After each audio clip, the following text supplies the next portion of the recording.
قلد لي عامر عبد الله او فارس عوض. اوه فارس عوض. إيه؟ وجه له ايضا تحيه.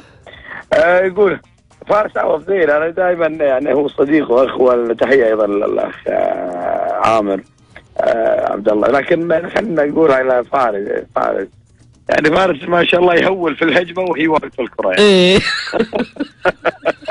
فيقول يا رب شوفوا الكره واقفه ما في هواء ما في شيء يحركها يا الهي.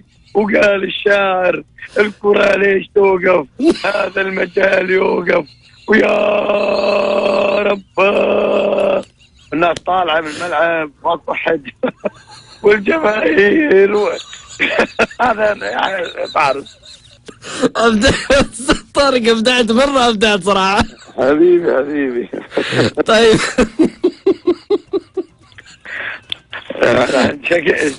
شكلنا بيذبحنا فارس. مو انت ما قصرت فيه في المسرحيه يا استاذ طارق؟ ما يقصر فينا بالتعليق المرات يستلمني. هي عليك. فارس مو قليل شر، لا تخاف عليه. طيب